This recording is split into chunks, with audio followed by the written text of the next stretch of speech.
এই রমজান মাসে বেশি বেশি করে তাওবা করব, ইস্তেগফার করব, আস্তাগফিরুল্লাহ আস্তাগফিরুল্লাহ। আপনি অনেক গুনাহ করেছেন, অনেক অপরাধ করেছেন। আপনি কি গুনাহ করেছেন, কি জুলুম করেছেন, অপরাধ করেছেন, এটা আপনি আর আল্লাহ ছাড়া কেউ জানে না। আপনার ওই গুনাহের কথা স্মরণ করার দরকার আছে না নাই? কথা বলেন। স্মরণ করবেন, প্রতিনিয়ত স্মরণ করবেন। ফের হাজিরিন, এখন আসেন, এই রমজান মাস যে আল্লাহ তাআলা আমাদের উপরে নাজিল করেছিল, বছরের মধ্যে মাস কয়টা? 12 মাস। কয় মাস? 12 মাস। 12 মাসের এক বছর। এই 12টি মাসের মধ্যে শ্রেষ্ঠ মাস, সেরা মাস হচ্ছে রমজান মাস। কোন মাস? রমজান মাস সেরা। এই রমজান মাস কেন সেরা হলো? এই রমজান মাস সেরা হওয়ার অনেকগুলো কারণ, তার মধ্যে অন্যতম কারণ এই রমজান মাসের মধ্যে আল্লাহ তাআলা পবিত্র কোরআন নাজিল করেছেন। সুবহানাল্লাহ। রব্বুল আলামিন দলিল দিচ্ছেন, শাহরু রমাদানাল্লাযী উনজিলা ফীহিল কুরআন হুদাল লিন-নাসি ওয়া বায়িনাতিন মিনাল হুদা ওয়াল ফুরকান। আল্লাহু আকবার বলেন। রব্বুল আলামিন বলেন, এই রমজান মাস সেরা হওয়ার অন্যতম হওয়ার কারণ হলো শাহরু রমাদানাল্লাযী উনজিলা ফীহিল কুরআন, আমি এই রমজান মাসের মধ্যে পবিত্র কোরআনটাকে নাজিল করলাম। আমরা বললাম, আল্লাহ কোরআনটা কেন নাজিল করলেন? আল্লাহ বলছেন, ফীহিল কুরআন হুদাল লিন-নাস, এক নাম্বার আমি কোরআন নাজিল করলাম মানুষের হেদায়েতের জন্য। সুবহানাল্লাহ। হুদাল লিন-নাস, মানুষের হেদায়েতের জন্য। আমরা বললাম, আল্লাহ আর কেন নাজিল করলেন? আল্লাহ বললেন, ওয়াবায়্যিনাতিম মিনাল হুদা ওয়াল ফুরকান, সত্য মিথ্যার পার্থক্য বোঝার জন্য, হারাম হালালের তফাৎ বোঝার জন্য, কালো আর সাদার তফাৎ বোঝার জন্য আমি এই কোরআনটাকে নাজিল করলাম। জোরে বলুন সুবহানাল্লাহ।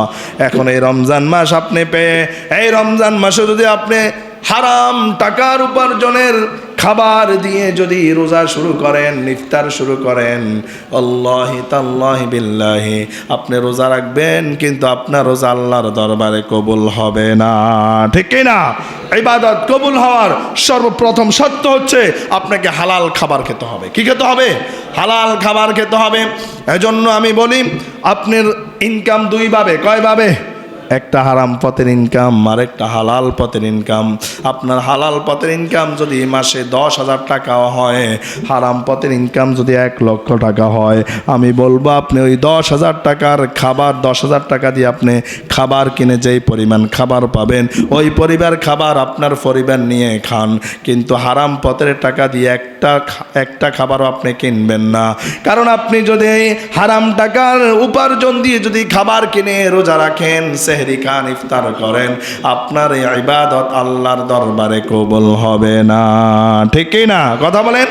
আবার হারাম টাকার দিয়ে যদি আপনি যাকাত দেন, কি ফায়দা হবে? কোনো ফায়দা হবে? কোনো ফায়দা হবে না। এজন্য আমাদেরকে হারাম থেকে ফিরে আসতে হবে। কি করতে হবে? হারাম থেকে আমাদেরকে ফিরে আসতে হবে। রব্বুল আলামিন বলছেন, এই রমজান মাসে আমি কোরআন নাজিল করলাম, যখন তোমরা রমজান মাসে সন্তান পাবে, ফামান শাহিদা মিনকুমুশ শাহরা ফালিয়াসুম, যখন রমজান মাস পর্যন্ত তোমরা বেঁচে থাকবে, রমজান মাসে সন্তান পাবে, তোমাদের কাজ হচ্ছে ফালিয়াসুম, অতঃপর তোমরা রোজা রাখবে। সুবহানাল্লাহ। আল্লাহ তাআলা আমাদেরকে আপনাকে রোজা রাখার জন্য আদেশ করেছেন। কি করেছেন? আদেশ করেছেন। এরপরে আমরা বললাম, আল্লাহ আমাদের মধ্যে অনেকে আমরা আছি অসুস্থ, আবার আমরা অনেকে আছি ব্যবসা বাণিজ্যের কারণে বিভিন্ন পৃথিবীতে চলমানের জন্য, ব্যবসা বাণিজ্যের কারণে আমাদেরকে দৌড়াদৌড়ি করতে হয়, সফরে যেতে হয়, ভ্রমণে যেতে হয়। ওই মুহূর্তে আমরা কি করব?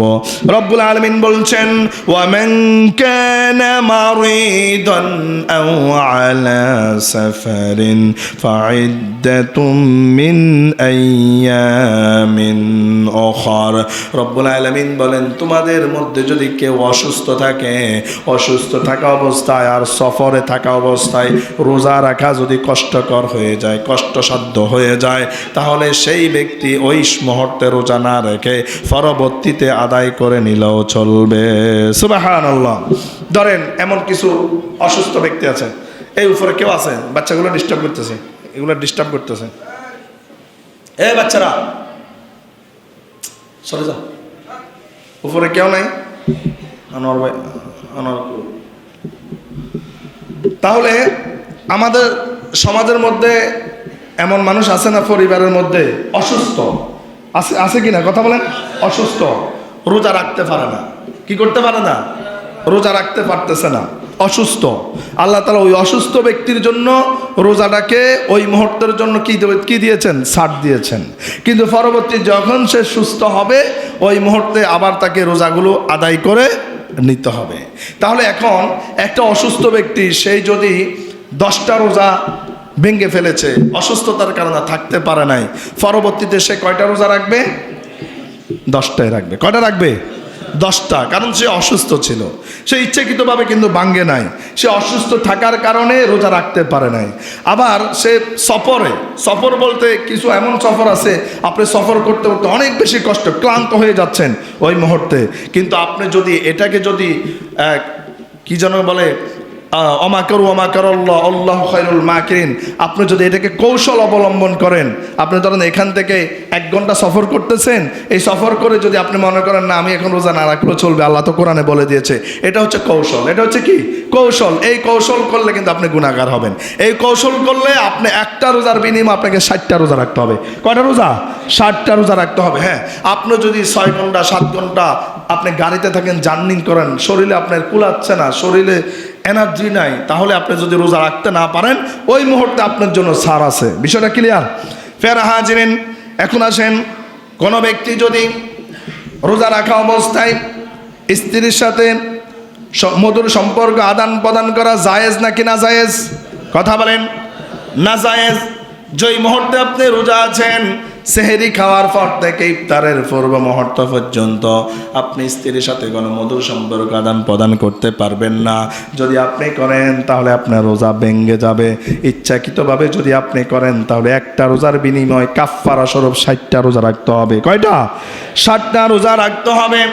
ঠিক তেমনিভাবে আপনি সুস্থ মানুষ, রোজা আছেন, কিন্তু আপনার কোনো অসুস্থতা নাই, আপনি ইচ্ছাকৃতভাবে রোজা ভেঙে ফেলেছেন, ইচ্ছাকৃতভাবে রোজা না রাখার কারণে, রোজা ভেঙে ফেলার কারণে একটা রোজার কাফফারা স্বরূপ 60টা রোজা রাখতে হবে। কয়টা রোজা রাখতে হবে? 60টা রোজা রাখতে হবে। হাদিস শরীফ প্রমাণ, আল্লাহ রাসূল সাল্লাল্লাহু আলাইহি সাল্লামের একজন সাহাবী, তিনি আল্লাহ রাসূল সাল্লাল্লাহু আলাইহি ওয়াসাল্লামের কাছে এসে বললেন, ইয়া রাসূলুল্লাহ, ইয়া হাবিবাল্লাহ, আমি তো ধ্বংস হয়ে গেলাম, আমি নিজেকে শেষ করে দিলাম। আল্লাহ রাসূল বললেন, কি হয়েছে সাহাবী? বললেন, ইয়া রাসূলুল্লাহ, আমি তো দিনের বেলায় আমার স্ত্রীর সাথে রোজা রাখা অবস্থায় মধুর সম্পর্ক আদান প্রদান করলাম। আল্লাহ রাসূল বললেন, এটা তুমি কি করলা? তুমি কি জানো না রোজা রাখা অবস্থায় স্ত্রীর সাথে মধুর সম্পর্ক আদান প্রদান করা যায় না? তখন সাহাবী বলল, ইয়া রাসূলুল্লাহ, আমি তো ওই মুহূর্তে নিজে স্বাভাবিক ছিলাম না, রোজা এখন ভেঙে ফেলেছি, এখন আমার করণীয় কাজ কি? আল্লাহ রাসূল বললেন, তুমি 60টা রোজা রাখবা। কয়টা রোজা? 60টা রোজা রাখবা। ওই সাহাবী বলল, ইয়া রাসূলুল্লাহ, 60টা রোজা রাখা আমার দ্বারা কখনো সম্ভব হবে না, আমার শরীরের অবস্থা এত বেশি সুবিধা না। আল্লাহ রাসূল বললেন, যদি 60টা রোজা তুমি রাখতে না পারো তাহলে একটা রোজার কাফফারা স্বরূপ 60 জন মিসকিনকে তোমাকে খাবার খাওয়াতে হবে। কয়জন? 7 জন মিসকিনকে খাবার খাওয়াতে হবে, 1 বেলা না 2 বেলা করে। সাহাবী বলল, ইয়া রাসূলুল্লাহ, আমার দ্বারা তো ওটাও সম্ভব না। আল্লাহ রাসূল বললেন, ঠিক আছে, তুমি বসো।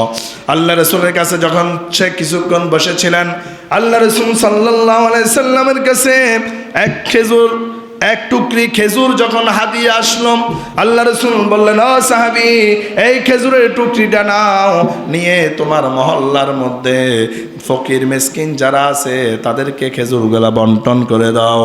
সাহাবী চোখের পানি অজস্রে ছেড়ে দিলেন আর বললেন, ইয়া রাসূলুল্লাহ, ইয়া হাবিবাল্লাহ, আমার ওই এলাকার মধ্যে আমার চাইতে গরিব ফকির মিসকিন আর কেউ নাই। সুবহানাল্লাহ।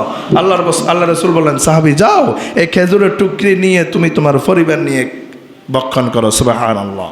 তার মানে এই হাদিস দ্বারা প্রমাণ হচ্ছে, আপনি ইচ্ছাকৃতভাবে যদি একটা রোজা ভেঙে ফেলেন, একটা রোজার বিনিময়ে আপনাকে 60টা রোজা কাফফারা দিতে হবে। কয়টা রোজা? 60টা রোজা কাফফারা দিতে হবে। তাহলে আমরা সবাই রোজা আছি তো? কথা বলেন, আছি তো? ভেঙে ফেলবো না। এই রোজা রাখলে আমাদের শরীরের জন্য অনেক বেশি উপকার, অনেক বেশি উপকার। যাদের কোষ্ঠকাঠিন্য আছে, গ্যাস্ট্রিকের সমস্যা আছে, এই ধরনের অনেকগুলো অসুস্থতা আল্লাহ তাআলা রোজার কারণে মাফ করে দেয়। জোরে বলি সুবহানাল্লাহ।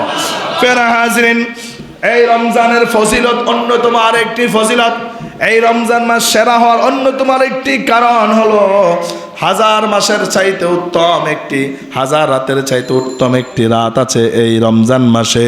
সেই রাতটার নাম হচ্ছে কদরের রাত। যে কদরের রাত সম্পর্কে আল্লাহ তাআলা একটি সূরাও নাজিল করে দিলেন। সুবহানাল্লাহ।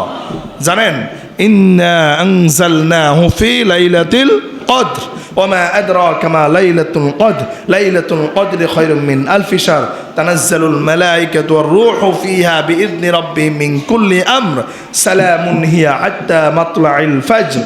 আল্লাহ তাআলা তার নবীকে জিজ্ঞাসা করলেন, নবী এই রাত সম্পর্কে কি আপনি জানেন? আল্লাহ রাসূল চুপ ছিলেন, কারণ আল্লাহ রাসূল কিছু এই জন্য বলেন নাই, আমি যদি বলে দিই তাহলে আমার আল্লাহর থেকে তো আমি কিছু জানবো না। নবী চুপ ছিলেন। আল্লাহ বললেন, নবী এই রাত্রটা হচ্ছে হাজার মাসের চাইতে শ্রেষ্ঠ, সেরা, উত্তম একটি রাত। জোরে বলে সুবহানাল্লাহ। এবং কি এই রাত্রে যারা নামাজ পড়বে, কোরআন তেলাওয়াত করবে, ইবাদত বন্দেগী করবে, তাসবিহ তাহলিল করবে, আসমান থেকে অগণিত অজস্র ফেরেশতা নেমে এসে তাদের মাগফিরাতের জন্য দোয়া করবে। ততক্ষণ পর্যন্ত দোয়া করবে সালামুন হিয়া হাত্তা মাতলাইল ফাজর, ফজর পর্যন্ত এই ফেরেশতারা তাদের মাগফিরাতের জন্য দোয়া করবে। এই কদরের রাতের কারণে রমজান মাসটাকে সেরা এবং উত্তম মাস হিসাবে করে দিলেন একজন, তিনি কে? আল্লাহ। আল্লাহ। ফের হাজরিন, আবার এই মাসের ফজিলত সম্পর্কে, এই রমজানের ফজিলত সম্পর্কে বিশ্বনবী সাল্লাল্লাহু আলাইহি সাল্লাম বলেন, যেই ব্যক্তি আল্লাহর সন্তুষ্টির জন্য এই রমজান মাসে রোজা রাখবে, মান সামা রমাদানা ঈমানাও ওয়া ইহতিসাবান গুফিরা লাহু মা তাকদ্দামা মিন যানবি। যেই ব্যক্তি আল্লাহর সন্তুষ্টির জন্য এই রমজান মাসে রোজা রাখবে, আল্লাহ তাআলা তার অতীত জিন্দেগীর গুনাহ খাতাগুলোকে মোচন করে দিবেন। সুবহানাল্লাহ। এজন্য আমরা যে রোজা রাখি কি মানুষকে দেখাবার জন্য না আল্লাহর সন্তুষ্টির জন্য? কথা বলেন। কাউকে ভয় পেয়ে, অনেক স্বামী আছে স্ত্রীর ভয়ে রোজা রাখে, আছে না নাই? কথা বলেন, আছে না নাই? আবার অনেক স্ত্রী আছে স্বামীর ভয়ে কি করে? রোজা রাখে না। অনেক সন্তান আছে মা আর বাবার ভয়ে রোজা রাখে। আমরা কাউকে ভয় করে, আমরা দুনিয়ার কাউকে ভয় করে রোজা রাখবো না। আমরা একজনকে ভয় করব, একজনকে সন্তুষ্ট করার জন্য রোজা রাখবো, তিনি হচ্ছেন আমাদের আল্লাহ। জোরে বলুন সুবহানাল্লাহ। হাদিস শরীফের মধ্যে রাসূল সাল্লাল্লাহু আলাইহি ওয়াসাল্লাম বলেন, এই রমজান মাসে যারা রোজা রাখবে, এই রোজার প্রতিদান স্বয়ং আল্লাহ তাআলা তাদেরকে দিয়ে দিবেন। জোরে বলুন সুবহানাল্লাহ।